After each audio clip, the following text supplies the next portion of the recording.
Greetings and welcome once again to another edition of Top 10 Worst of Lists. The worst of lists frequently cited as the finest in worst of pursuits in the entirety of the worst of community. Bringing you worst of lists for the better part of 12 weeks without fail. On a daily basis, seeking to find the ultimate answers of all the questions that have beguiled us since the dawn of man. Things that have escaped our grasp emotionally, intellectually, psychologically. For it is, I believe, our main purpose in life, to find some sort of reason behind it. Some reason for all the mistake and beguiling anomalies that defy description or analysis, that elude our vision. And we do what we can to find some sense of why we're here, what it all means, life's great mystery. And that's what Top 10 Worst Of is really all about. It's not all about the worst ofs. Sometimes it's about the list. And today's edition of Top 10 Worst Ofs is, I think, exemplary of the high-minded aspirational elements that are omnipresent in all of our efforts here at Top 10 Worst Of. And I think I speak for everybody, the entire production crew and the writing staff and all the various different little people that make this quest possible. And what a pleasure it is to be able to help guide us to a greater comprehension of the world. And my name is Mike Rochburns. And today's Top 10 Worst Of list is so profound, so life-changing, such a forward-thinking, aspirational, and emotional inspiration. I can hardly contain myself. My heart swims in blood.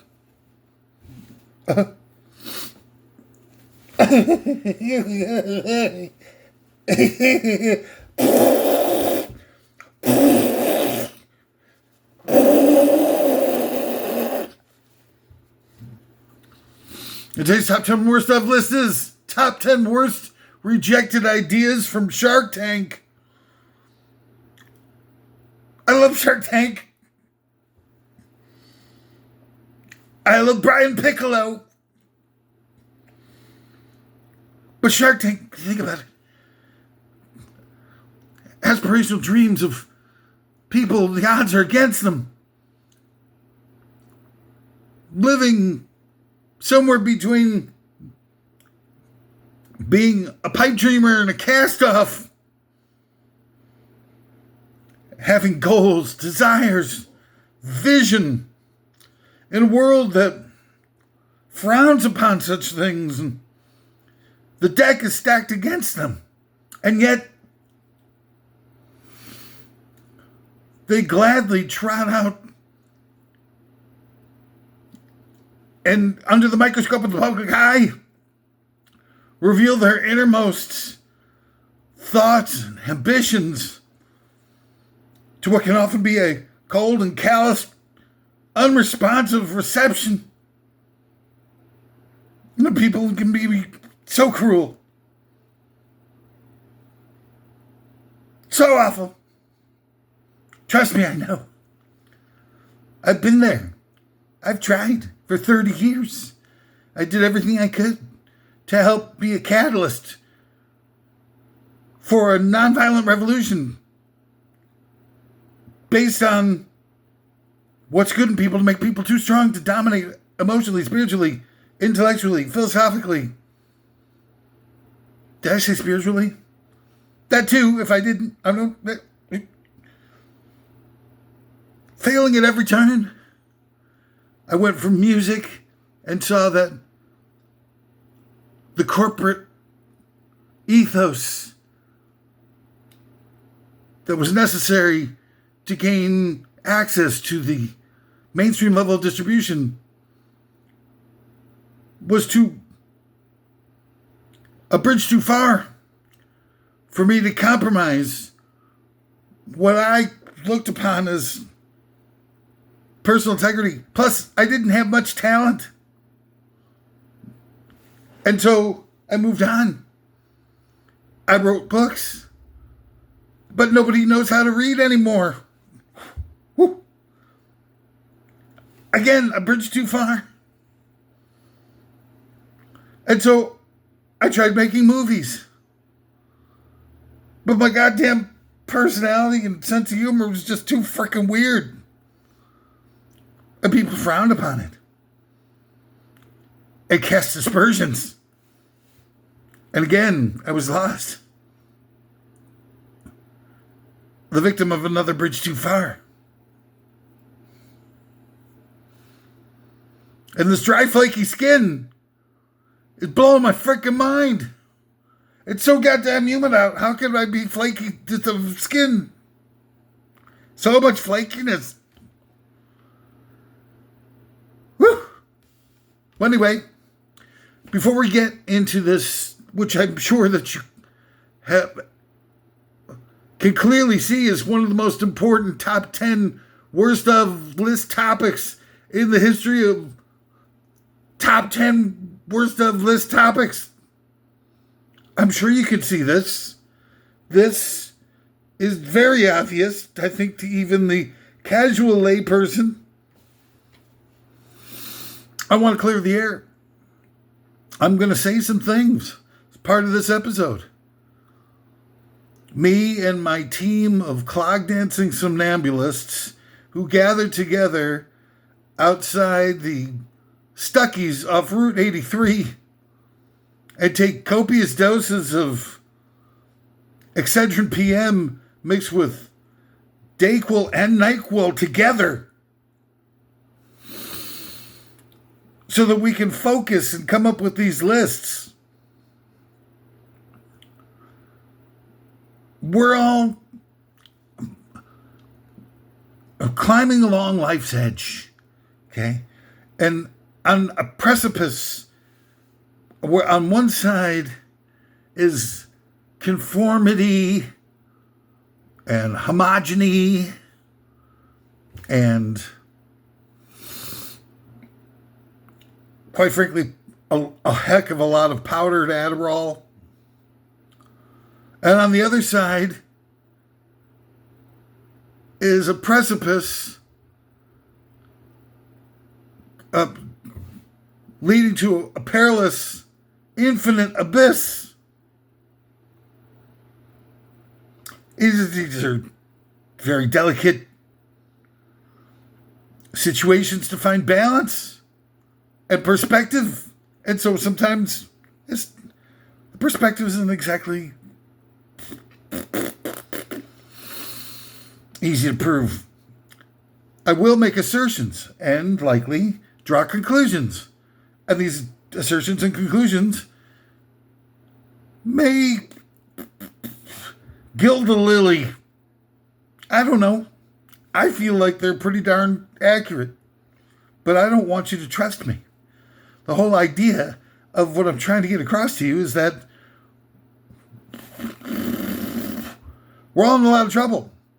And the mouthpieces that we've come to rely upon, is, by my viewpoint, are all freaking liars and sellouts.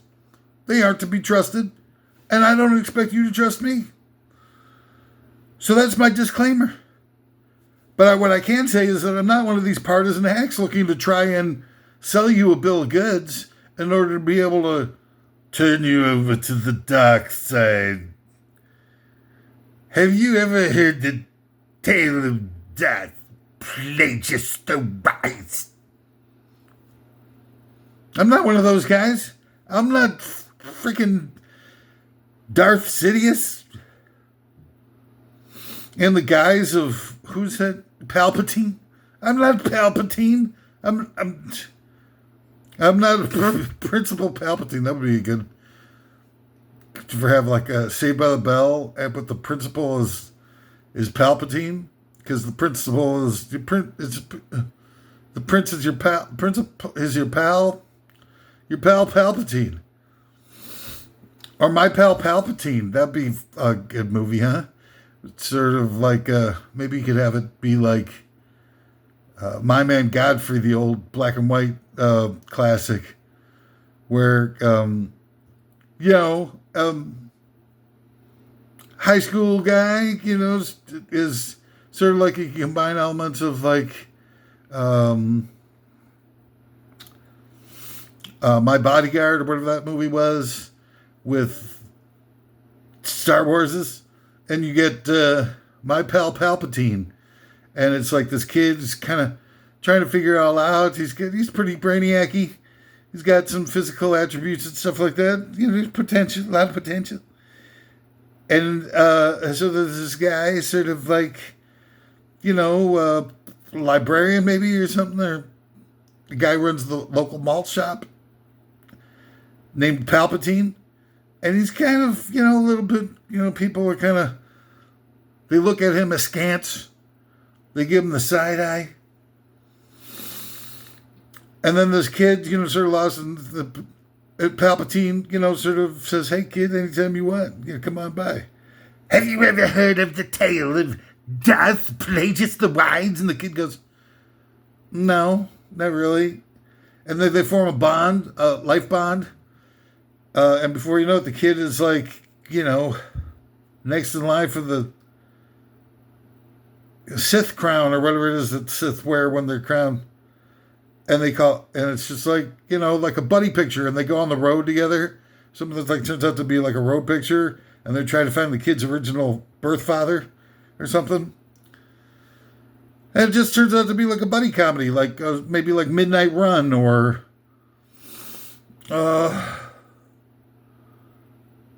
Blues Brothers. My Pal Palpatine, coming soon to the Top 10 Worst of Network. We're starting our own network, Top 10 Worst of Network. Top 10 Worst of lists 24/7. Oh, God, I wish it was true. I wish Top 10 Worst of lists to dominate the airwaves. And the whole world of Top 10 Worst of lists. There's nothing but critiquing all the sellouts and the posers and the phonies. This world, take them down a notch. Sorry, I got the sniffles. It is now 1 o'clock in the morning, which is, by my usual recording techniques, pretty, not so bad. So anyway, before we get into it, now that you know where I'm coming from, or at least, have my version of where I'm coming from, some sponsors for today's episode include, I'm doing my own version of the movie Eat, Pray, Love. It's my first Top 10 Worst of Productions Incorporated, which is the word incorporated spelled out, followed by the word incorporated. It's a sequel to Eat, Pray, Love called Eat, Eat, Eat. And in it, I get to wear shoes for the first time in 5 years. It's been 5 years since I've been able to wear shoes. Up your shoes. Hate you, shoes. And then from the producers of Fruit comes Peaches. Since Peaches have fuzz and everyone's so down with body hair removal and such, should we be waxing our peaches now?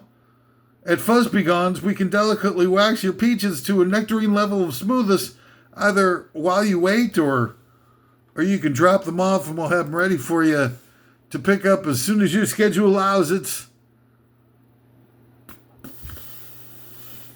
Fuzzbegons. Your hair fuzz removal for wax removal for fuzz and peach is a... What do you need? More explanation? Are you a Dumbo? Over here. And then on tour this summer at all your local baseball stadiums and football places. It's Miley Vanilli. It's the combination of some of the two of the phoniest performers in the history of performing. Miley Cyrus and Milli Vanilli collaborating together for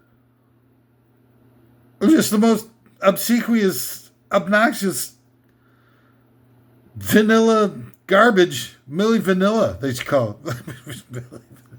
It's Miley Vanilla. Stupid. The Stooges changed, but the game remains the same. It's Miley Vanilla.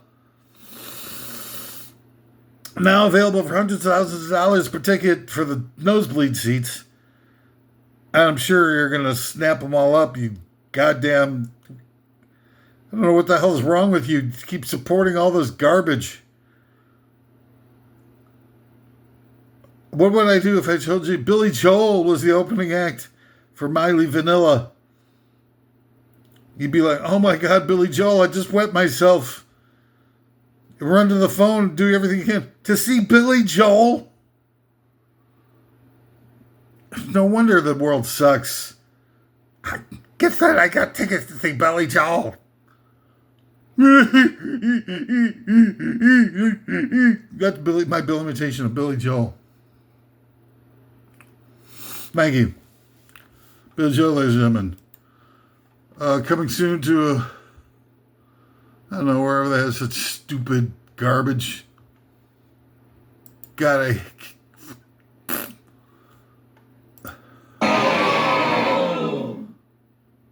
No, it's supposed to be this one. That's my Billy Joel imitation, ladies and gentlemen. Thank you. Thank you. Thank you. You're too kind. Thank you. Don't forget to try the veal. Of course, one of our sponsors, Fetal Veal. Veal that comes... Veal cow is created by putting a small baby calf inside of a pen where they can't move and the muscles atrophy. And while they stuff them full of foodstuffs... Oh, excuse me, I'm sorry. But and then they... At some point, when the balance is reached between perfect fatness and buttery textured marbled meat has been achieved, they slaughter the cow, take the sliced beefs and tenderloins and serve them up. And all of a sudden you got the scallopini that melts on the fork. It's so tender. Well, now we at Fetal Veal cut out the middleman because there's no place more confined than the womb of a cow. So as the fetus develops and is birthed, we sluice it directly into a frying pan and cook up the veal with placenta on and all to capture all the delicious, to lock in all the delicious flavors and juices. Fetal Veal now available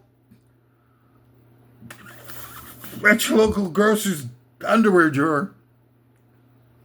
Tired of the mounting insanity and threatening climate of life on Earth? Why not think of moving to Clendatu Estates on the brain bug home planet of Clendatu? Yes. The human settlements there are subject to frequent graphically violent attacks, and yes, small children are vulnerable to arachnid attack and abduction, but only if they wander into the quarantine zone. Stop by one of our field offices and take our immersive 3D virtual tour and see if life on the bug planet might be right for you. It's Clindatu Estates. Would you like to know more? Wow.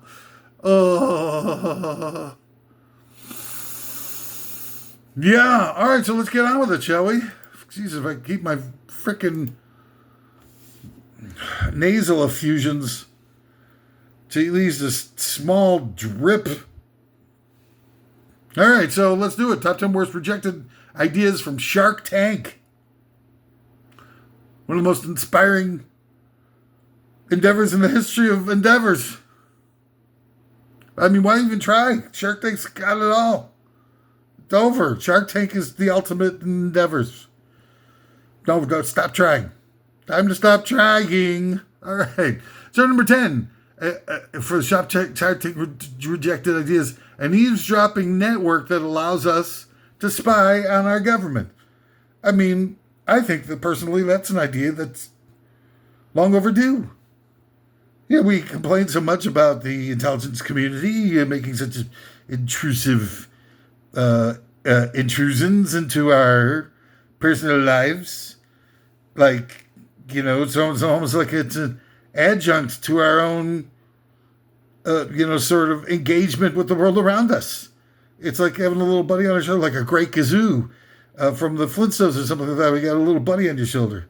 Hey, little buddy, let's go look at internet porn or open some emails between some potential collaborators on a peaceful overthrowing of the corporate stranglehold over cultural apparatuses. And then, boom, they just, there you go, off to a black site. Off to a black site, yeah. So why not allow us to, it's not the worst thing in the world. If you got nothing that they're doing wrong, you got nothing to worry about. I mean, they never make mistakes. They never single out people just because they just don't like them or they don't agree with their politics or they don't have any sort of need for them as human beings anymore. And they just want to sort of cull the herd.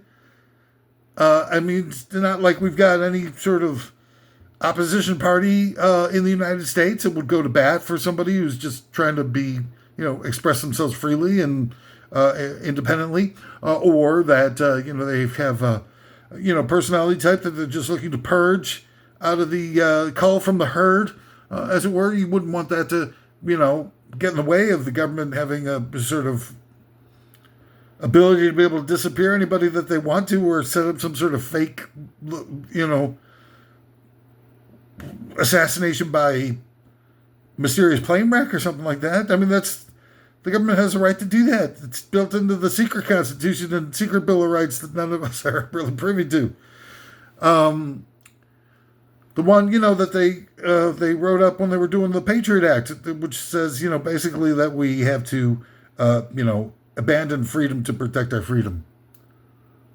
But all that would be fine, I think, if we could eavesdrop on all of them equally too. Let's take a look and see what Mitch McConnell's really up to in the privacy of that nursing home they supposedly have him sequestered and recovering in here in mid-July of 2026. Or, let's just look and see the people who are redacting the Epstein files. Let's just look over their shoulder like the Great Kazoo looking in on Dum Dum. I think is what he called Fred Flintstone. Dum Dum, what are you up to? I'm redacting the Epstein files. Ooh. Dear. Oh dear. Don't you think you get into trouble for that, Dum Dum? What do you want, Kazoo? Seeing this, oh, gee, that's interesting. Look at what he's lining out on that one. That one says that Trump sucked a 12-year-old's toes. Let's just call it toes for the purposes of not getting thrown into jail. Having the whole series pulled. Man. I'm struggling here. I apologize. I probably should have taken some time to give myself a calmative prior to engaging in this episode. So apologize for the grossness, but I'm going to push on. If you come on the journey with me. I'll just take a little bit of. Sorry. Oh, so bad. Every day's a struggle. So I guess, and there's another thing that just while I'm at the sort of like the basic sort of territory here intellectually, it's like, I gotta be honest with you. I'm seeing a lot of brats. I'm seeing a lot of kids that just seem out of control and not really respecting anything or anyone. So I'm thinking that it's time for a little bit of trade-off. I think that we should reinstitute spanking for kids within, a limited range, not ass whoopings or taking it, go get me a switch types of things, or taking off my belt and pounding you in the next Tuesday. None of that. But light beatings, hairbrushes, slap in the mouth maybe every so often. But here's the thing. Here's the trade-off. The kids get to spank the adults as well. Like if they get divorced, if they can't figure out a way to cohabitate, spank the hell out of them. Now the kids, since they're smaller and stuff like that, they get to use, more aggressive devices. Perhaps a golf club or that brush that you use to get all the snow off your windshield on snow days. So that, it's a two-way street. The parents screw up, one of them fails to attend a ballet recital. It's off to the woodshed for a beating, a savage beating, with a razor wire coated aluminum baseball bat. Or maybe that's a little bit too much. But I'm thinking that, it's about reciprocation. It's about evening the playing field. Because if the parents know that if they screw up, that they're going to get a beat down, about 3 to 5 times more brutal than the one that they would dish out if the kids screw up, I think everybody sort of maybe built a little bit more respect for each other. I mean, nobody's like really cruising for a bruising. Except perhaps Talentless. I think that a lot of people... What the hell's going on with that? Something's got my hair. There's a little doohickey dangling. When you have hair like this, doohickeys dangle all the freaking time. It's impossible to keep on top of it. But you know what I'm saying? Like, if the government's going to eavesdrop on us, we get to eavesdrop on them. It's fair play. I know that we live in a society where fair play is pretty much a taboo. But what are you going to do? All right, number 9 of the top 10 worst rejected ideas from Shark Tank. A machine that's only purpose is to sucker punch Chris Pratt. I hate that Chris Pratt guy, man. That guy seems like a total, sort of front runner. He's got Anna Faris, who, she's doesn't look like she's the brightest bulb in the package, nor is she like the,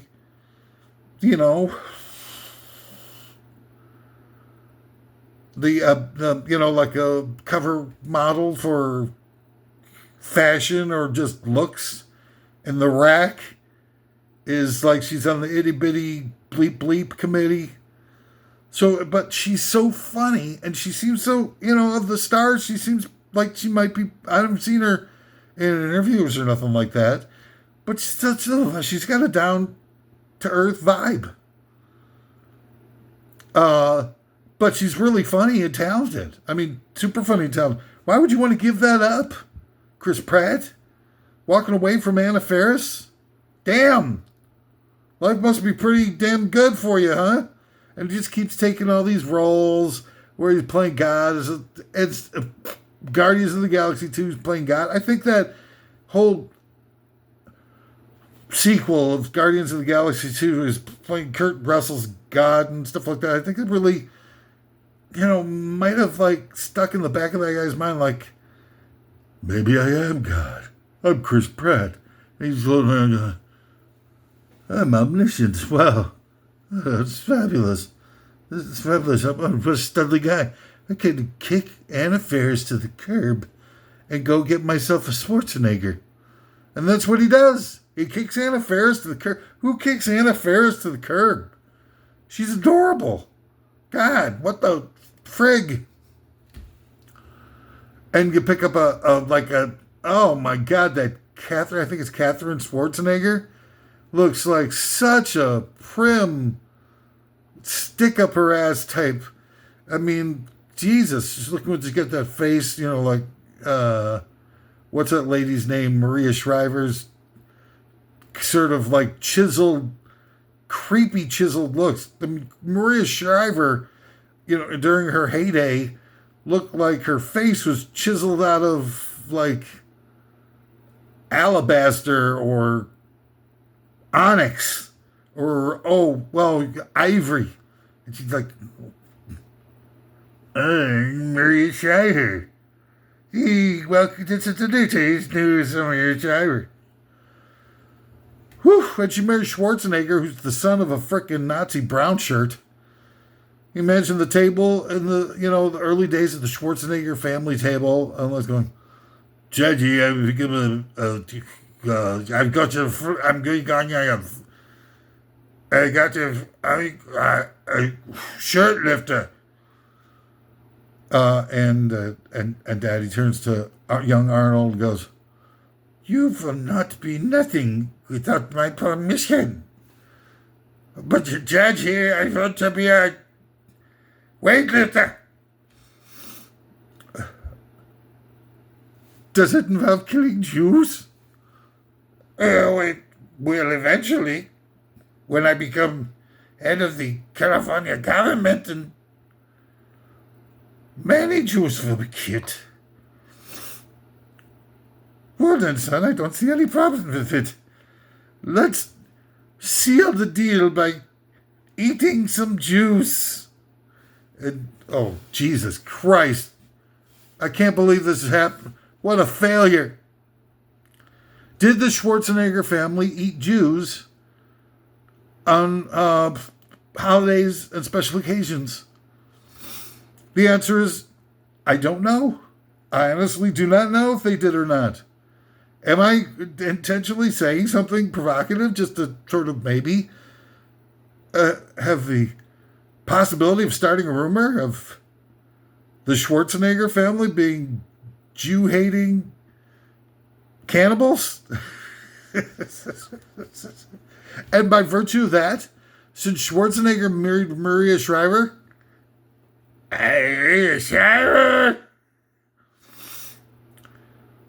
that they still continue the tradition, the family tradition, the rich family tradition of Jew eating? It could be.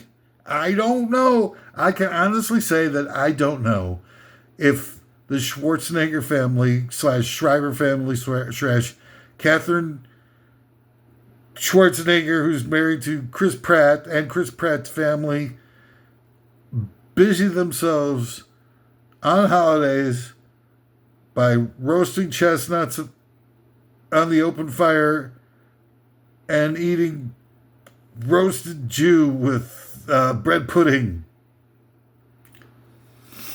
Chestnuts roasting on the open fire.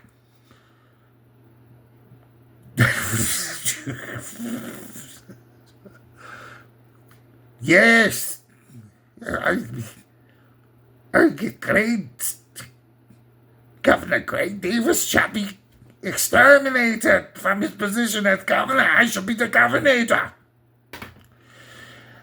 And then I promise a Jew in every pot and a Mercedes in every garage. Come on, the Schwarzenegger. Chris Pratt's going to be the new Arnold Schwarzenegger. Before you know, he's going to come coming up and going like, yes, I will be the governor, not the governor. I can never be. I will be president of the United States. And there will be a Jew in every pot and a Mercedes in every garage. frickin' Chris Pratt. Number 8 of the top 10 worst rejected ideas from Shark Tank. Do a $500 billion renovation to build luxury boxes in the Roman Colosseum. Now, this is a time I think that's already really, I mean, for being honest, the luxury boxes that they build in the sports cathedrals and whatnot that we build, I shouldn't say they, we pay for it, we build it for the most part, that they make tons of money. There's a whole new plot that's emerging in the sort of like basic business plan of so many businesses, and that's to jack up prices to make some access to things completely unaffordable to the average schmuck, like Disney World and sports games and stuff like that, so that the only people that can attend are people that have, fairly decent amount of income. And no poor people can attend any of these things.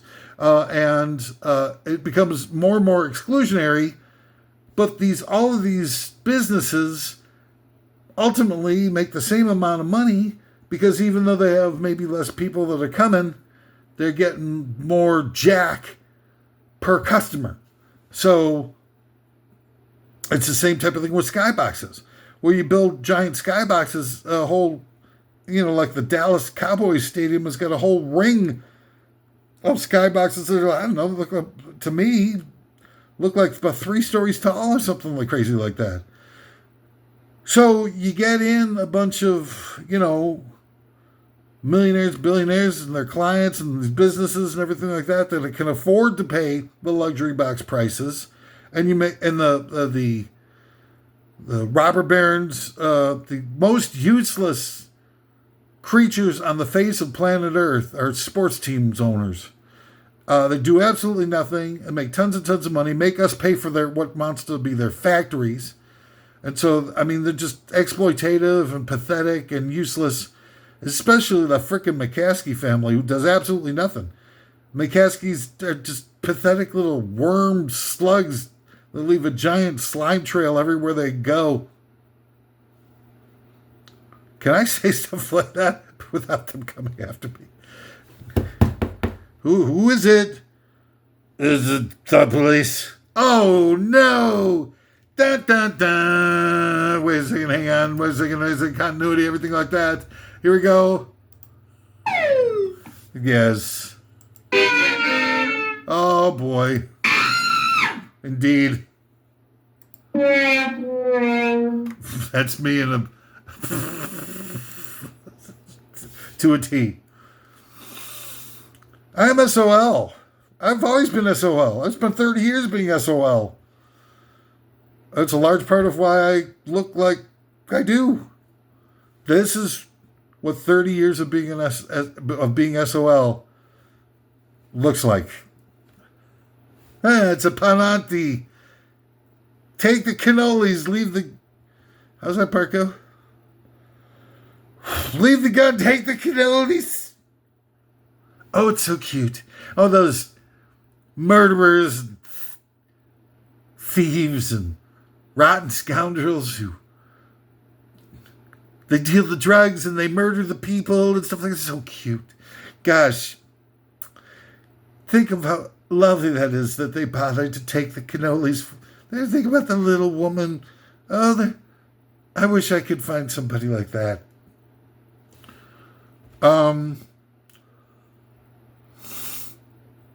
So Dallas Cowboys has got like a whole ring of skybox. Disney's jacked up their prices. I don't know, it's like $200-$300 somewhere in there to get into Disney World.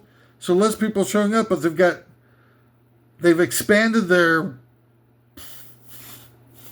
gift shops, and the marketability of the gift shops are all tied in because all their rides are now movies. They've got gigantic gift shops attached to all of them that are tied in with each of the themes of the movies. So they got kids that love cars, they go to the Cars Land, whatever, and they come out and they buy tons and tons of merch. So Disney doesn't need to have as many people in the park to be able to make just as much money. And I think that's what happened like in like 2024, 25, one of those years. They actually have less people coming in, but they're making more money in terms of their income because they're making more per customer for each of the people that goes down there. And so they're going to eliminate access for, the average schmuck to be able to go to like places and have a good time, as if we already didn't have enough of an uphill climb trying to afford having any kind of vacation with our family whatsoever. It's like a vacation for, 50, 60% of the people in this country is now impossible. Unless you have a staycation, you go, I don't know, we'll go to like a suburb and go to some restaurant that has fancy Italian beefs or something like that. I've got a fancy Italian beef. Sorry, that's inappropriate. There's a lot of people going like, hey, God. Sorry. As I've said before, I have no sexual element to my persona. At this juncture, I'm frigid. I have been for some time. I'm trying to work my way through it. I practice as much as I can, get as much practice in as much as I can. But it leads to another problem. I think perhaps the only person that I know who has premature ejaculation while masturbating. But again, like I said, I'm working on it, so I apologize for if anybody's like getting like sort of spooked or anything like that I've got alternative motives with this. This is actually like a whole of a false front that I'm using to try to get myself some hot action. I don't need hot action. I don't even need room temperature action. There's no action needed, necessary.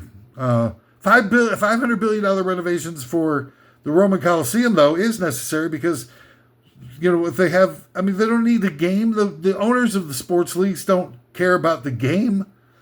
They don't care about winning. They don't look to, it's not like, Al Davis, as disturbed as a guy as he was also,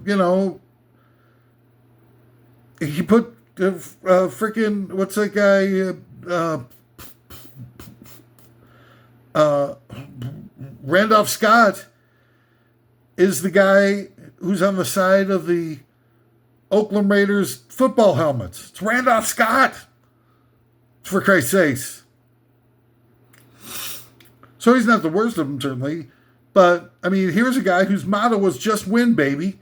And a lot of his teams were dirty. They played dirty. They were weird. They were awful. And they were seen as, by every other team in the league, as being sort of like the team that everybody hated, which was great for the league because you need that great villain to make the whole sort of vehicle as a whole entertaining. So they were great for doing that. But outside of that guy, there weren't a lot of people that really, once they had the deal that where television revenue, the big money, was shared by all the teams equally, nobody gave a rat's ass about winning. They cared about the ratings so that they knew what they could charge for commercials and stuff like that to line their pockets. And, none of those teams have, and none of the teams have anybody ambition or anything like that. Even Robert Kraft, that guy's just sort of like, had a windfall fall into his lap because his team was named the Patriots at a time when, the United States was being overtaken by a group of clandestine shadow fascists who bombed the Pentagon and the World Trade Center in order to get a Patriot Act passed and go to, sort of like a footing of an endless war that they named the War on Terror, but that their Southern drawl sort of poster boy, George Bush Jr., with his Southern drawl would pronounce War on Terror, it's a War on Terror, which is Terra, Terra, which is what it sounds like, just so happens to be the Latin word for earth. Or I think it's Latin. Excuse me, I'm sorry about that. So they're launching a war on terror. So of course they need a football team called the Patriots to be winning all the time. And the fix is in. The fix is in for the draft. It's in for the schedule. It's in for the refs. It's more fixed than pro wrestling. But so they're building the luxury boxes. You can put anything on the field for these robber barons, and just tell them to be there on Sunday. And if you threw like I don't know, a couple of like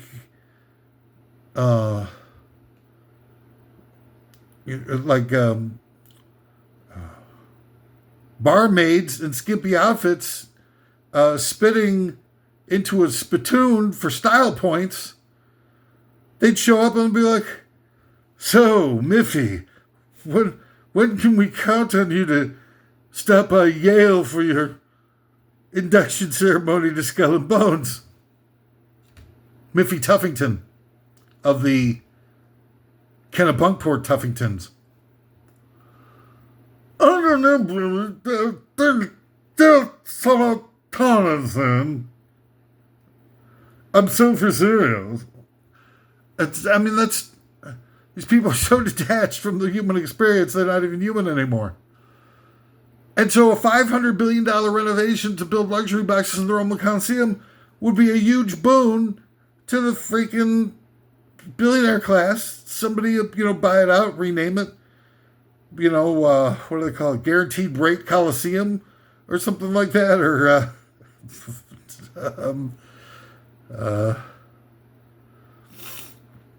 what's another one that would be the Coliseum? I don't,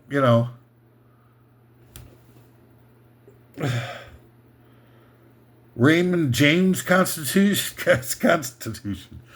Yeah, they should start selling all the. I'm surprised the Trump administration hasn't picked up on that scam, where they start selling the naming rights to all the. Coca-Cola presents the Lincoln Memorial, or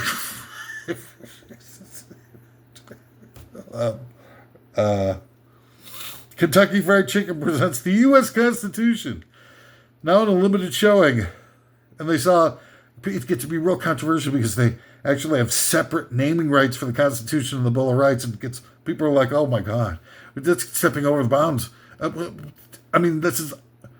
This rampant greed will not do. We're talking about the United States. We're better than that. And then they saw the rights, the naming rights to the Bill of Rights goes. Maybe I think just in terms of alliteration, it would be nice to have right guard, anti-perspirant. So it's the right guard rights to the Bill of Rights. But I think it'd be more appropriate to have it tell it out to something like, "Oh my God, to Pornhub."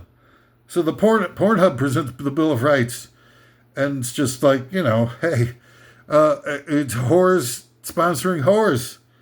It's no offense to the sex workers. It's just trying to be satirical against the real evildoers of the world, the politicians and those that support them.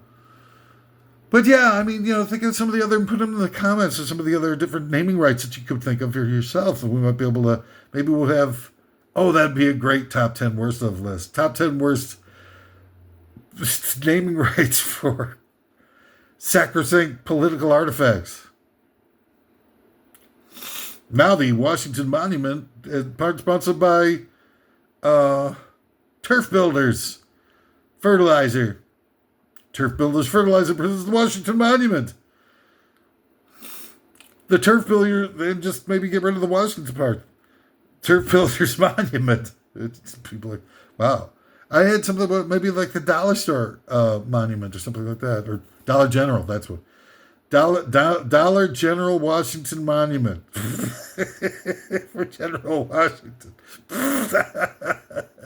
Come on, it's funny. What is it's a stick in the mud. Man, you need to get out more. All right, so number 7 of the top 10 worst rejected ideas from Shark Tank. Change the representation of the Earth on globes and maps so that the southern hemisphere is on the top for a couple of thousand years or something. And let me explain. And the maps, globes is a little bit more perhaps obvious. But all of the globes that have ever been made, I think, in all of our lives, throughout all of our lives, show the northern hemisphere on the top of the globe. But there is no, we're in space, we're floating through space. Excuse me, I'm sorry. We're floating through space. There is no top or bottom to planet Earth. We're just floating. It's a globe floating through the ether. So why did we put the northern hemisphere on the top of the globe? It's either way, it's just as representative of what's really going on in the universe. I think it's because when those things were created, obviously the white people, the Europeans and stuff, who were probably doing that particular invention or contrivance or decoration, or however you want to look at it, thought of themselves as superior to those in the southern hemisphere. I mean, because of, the same old story with these northern European types and their penchant for hating on people with a darker skin tone. I think that's the ultimate reason why they did this. And we become used to it. It's almost like it would seem jolting, I think, in fact. And I've taken a look at it upside down. I've turned it upside down and looked at it, or turned pictures, flip-flopped them upside down. And it's a weird sort of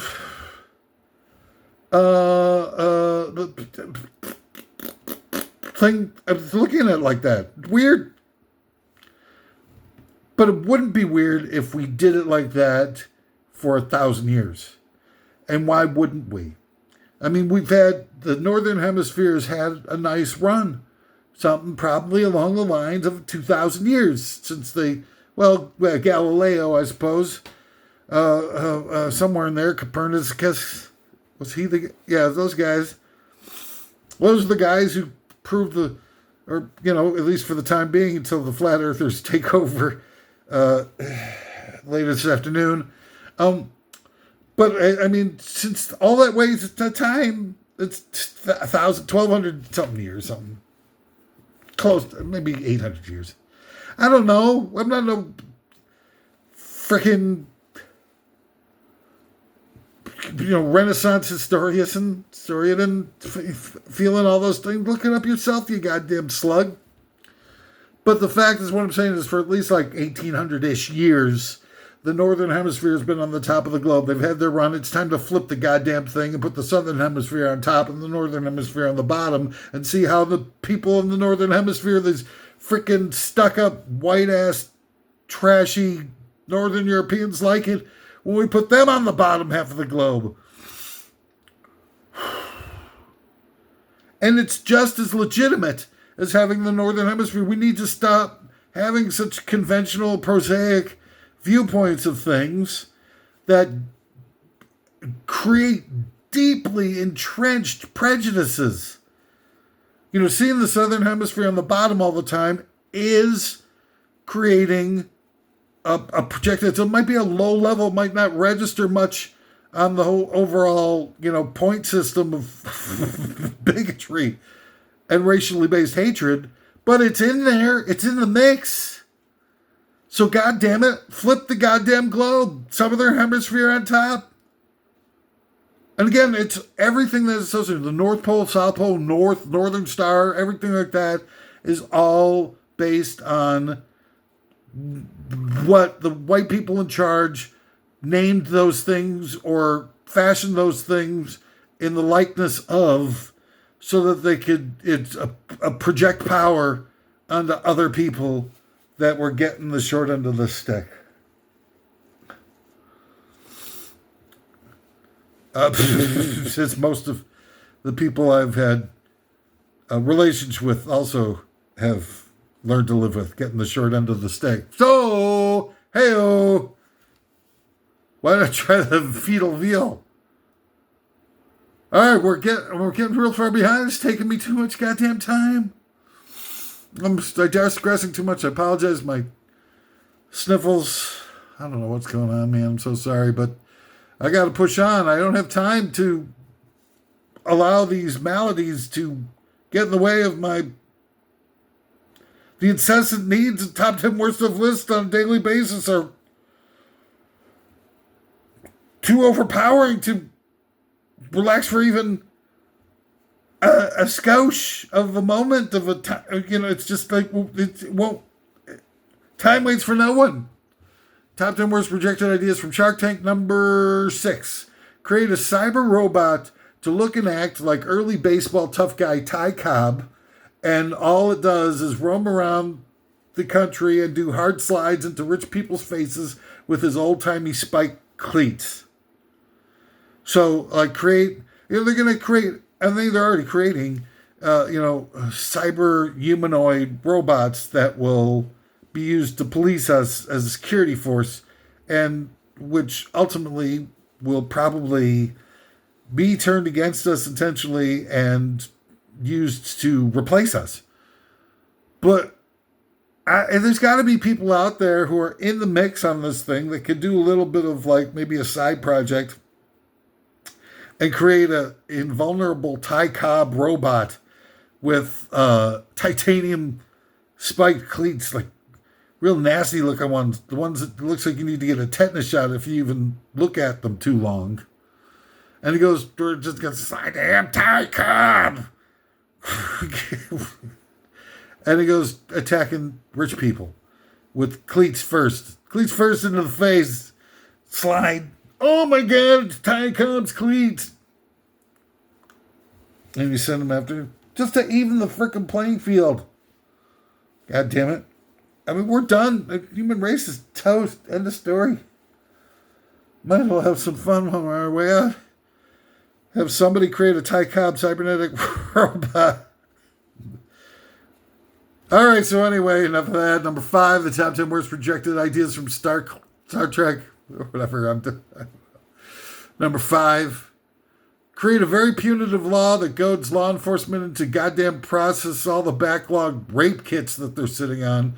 The most up-to-date number I could find is that countrywide there are 50,000 unprocessed rape kits sitting in police stations in their storage lockers and evidence rooms or whatever.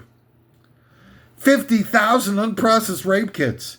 And we're worried about, Trump and everything like that, which is, great to start with somebody and whatnot. But if you got so much attention paid to one guy to do the payouts, and 50,000 victims of rape are sitting there waiting for the rape kits to be processed for who knows how freaking long. It's forever. The backlog on rape kits now is better than it has been, and it's still at 50,000 rape kits. The hell's wrong with you? I mean, you're going to go after one guy for raping somebody, and you go after, actually 2 guys. You got the Plattner guy from the senatorial Maine case, and you go on, but you're only prosecuting him by and large, Plattner anyway, in the court of public opinion. And Trump is getting sort of, it was a civil suit. It's not a criminal suit. We got 50,000 criminals out there who've raped women with the rape kits sitting in a closet, basically, and we do nothing. And I'm not saying that it's you should do one or the other. I'm not pointing it out like that. You need to do both. If you're going to go after people, and, we should, for, the big wigs and stuff like that, the high-profile rape cases, why not go after the ones where people, don't have any, sort of place to turn for relief for the suffering that they've been through? Jesus Christ. The hypocrisy in our society is so voluminous. It'd be enough to fill up 1,000 Hindenburgs if voluminousness of hypocrisy was hydrogen gas. Which, very well could be for all I know. What the hell do I know? Number 4 for the top 10 worst rejected ideas from Shark Tank. When singing vocals, one only sings the vowel sounds. You can't sing consonants. The consonant sounds don't have tonality. So we need to invent an alternate version of English, the English language, that's vowels only to make music easier to sing. We call it EI, which is the word English without the consonants. So we need to create, not change English for speaking, but for singing, we need to have a separate version of it called EI, which is vowels only, because you can't sing like TH. TH is the sound. Try singing. You can't put any melody to a Star Spangled Banner. Oh, say does the. You can't even articulate a pitch to consonants. SH. Shh. Maybe you can do a little bit of that, but that's more or less like attenuating the treble or something like that. Shh.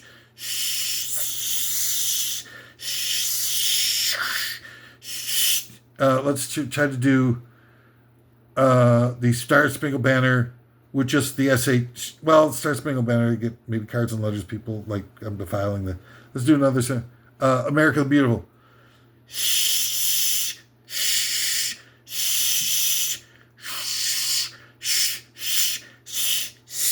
Well, I guess you can't sing with consonants, but it really doesn't. I don't think it's going to elicit anybody's sort of enjoyment of it. Like if you had somebody come up and singing, at a halftime show at the Super Bowl, and it's like, I'm going to do an all consonant version of America the Beautiful. I mean, even if it's, the greatest singer or lip syncer of our time, Beyonce, getting up there, and Beyonce's going to be like, I'm returning to you the Super Bowl halftime to do an all consonant version of America the Beautiful.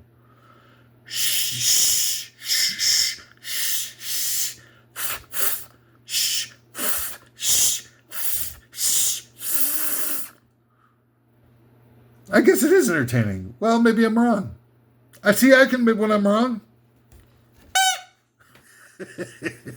Number 3 of the top 10 worst rejected ideas from Shark Tank. Oh, gosh, this is a long one. Jesus Christ. Sorry, excuse me. With all the smart appliances that we've got, how come there's no mega thermostats where people can clip a mega little thermostat on their shirt or whatever when they're at home, and the HVAC system knows when people are in which room and adjust the temp so that the room that you're in has the full max temp that you set in the thermostat, but the other rooms that you're not in are notched down or up a few degrees to save on resources. Taking a step further by having quadrant numbers for the house, and if you're like leaving the den, you're watching a TV show and you're leaving the den to go to the bedroom and go to sleep, you can click on quadrant 1, which is where your bedroom is, and then your bedroom knows that it needs to advance the temperature setting as you're getting ready to go into the bedroom, so that by the time you finally make it into the bedroom, it's already, the temperature's adjusted to your temperature preference. And you can press the bedroom quadrant like 5 minutes before you go in there so the system can prep that area to reach the target temperature. I mean, we kind of do that with cars now, right? I mean, like you get a car in the garage, and I wouldn't know, but if you get a car in the garage, you can have it turn on electronically, and you can set the heat to come on or something like that in the chilly winter months, and you have it dialed into 68 or whatever it is that you want in your freaking stupid-ass car, which, by the way, now I think car prices average about like $50,000 for a new car on average? Ooh, hot soup. But you can do that. So why not do it for the house? God damn it. So like I'm sitting there watching, deviant threesome pornos in my den while the family is on sabbatical to Mecca. And, I'm having a great time, and I've got it chilled to 68 degrees. Mwah! The perfect temperature. And I'm like, done. I'm finished up. I'm sort of mopping up afterward. And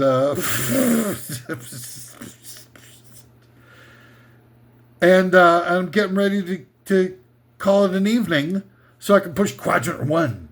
Which is my bedroom quadrant, and it starts, which had been since I wasn't in that room, I let it go up to, the air conditioning is off or it's at 75 or something like that. So it's not sweltering to the point where I got to spend a lot of extra money refrigerating that area.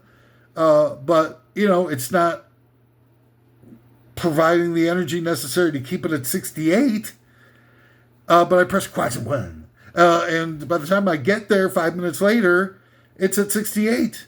And then for the rest of the evening, the whole rest of the house, all the other quadrants, they take it up to 75 or higher, depending on what I feel comfortable with or what my temperaturologist recommends for the cubic centimeters of my condo.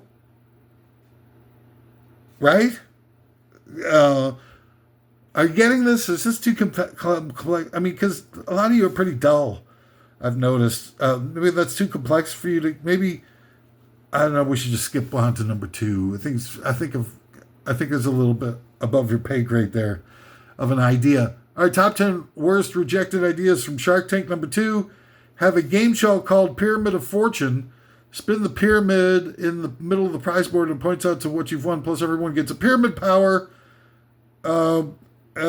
allotment as a consolation prize, and the losers get shot by a firing squad. Now, I can see why that idea would get rejected. It's not very interesting. Although I do really, really like the prize round to have all of the losers getting shot by a firing squad. I think that's an idea that's time has come. So you're like playing for your life, and then you got like, you imagine Wheel of Fortune if everybody was playing for their lives, if all the 3 players that you get a Wheel of Fortune would get the 2 people that lose that don't get to the prize round wound up getting shot to death by a firing squad. I mean, really raise the stakes. And you get a lot of people probably thinking that's brutal. It's brutality. Wake up, jerk off. You think that we're doing that type of thing, With 23,000 people in this world every day who die from starvation-related causes, and 30% of the food that we make for eating goes into the garbage in this country. You think we're not responsible for, out of those 23,000 deaths, we're responsible, we're hoarding all this food and everything like that. We aren't at least in part responsible for a number of those deaths by our, conspicuous consumption and the way that we've allowed the status quo of the world to be able to allow that to continue to go on. I'd say out of those 23,000 deaths every single day, got to be at least 5,000 deaths that are responsible for us, having such a high hoarding of resources in this country and throwing away 30% of the food results I think it's probably a conservative number, 5,000 deaths. And you're thinking that putting a couple of people to death because they lost at Wheel of Fortune, which does qualify them as losers, okay? And, it's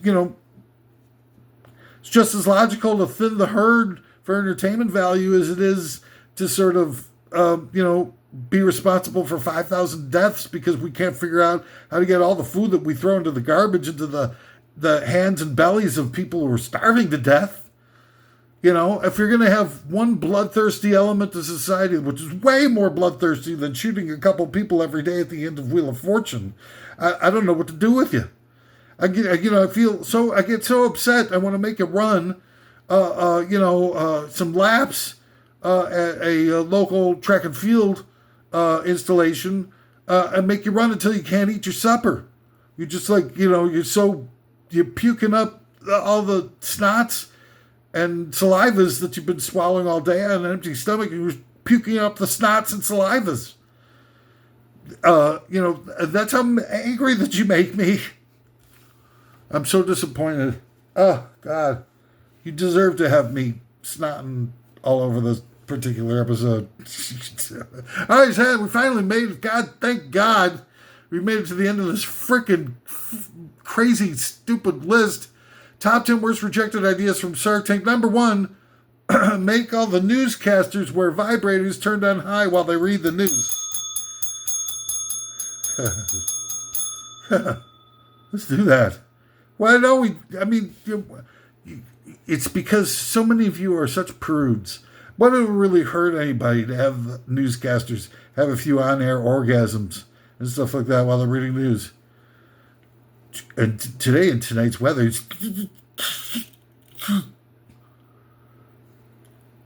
why do we have the lotto numbers on the news? Gambling is horrible. It's an affliction on the human race. When we put it on news, it legitimizes gambling and legitimizes the lotto, both of which we need to stop doing. These things are evil, they're hurtful, they're destroying families, destroying lives. Putting it on the news is making all of us complicit in it. End it immediately. If you're so all ramped up about gambling and stuff like that, go get your freaking numbers on your own. Don't impose your sickness on everybody else and promote it so that other people get sick because of your sickness. I know misery loves company, but there's got to be a limit to your goddamn venal nature somewhere. And then sports is entertainment. It's not news. Kick it off the goddamn local news. You get, with commercials, probably about 20 minutes to get the local goddamn news, and you got to give 5 minutes over to the goddamn sports and another couple of minutes over to the lottery, or a minute, or whatever it is it takes to get to the lottery. That's 6 minutes out of a 20-minute show, and that's all you get for news? It gives them the perfect cop-out. Well, we didn't have time to report on the fact that they're intentionally shutting down cross-street traffic for invisible street repairs that never happen until like 1 week before winter hits, and they all show up all at the same time and take care of all the work that they had the streets blocked for the entire summer in about an hour and a half. Well, they don't have time for that because we got to hear about the sports. All right, well, that's enough. Enough of that. Hey, what an incredible time we've had in today's Top 10 Words. Oh, what an incredible endeavor it's been today. I really feel so proud to have, been the titular figurehead of another just an amazing intellectual, emotional, spiritual, philosophical endeavor known to the masses as Top 10 Worst of Lists. Tune in again next time when our Top 10 Worst of List includes Top 10 Worst Times to Cheat Your Children Out of Their Inheritance. So long, everybody. Bye-bye. Thank you, everybody. So long. Hey.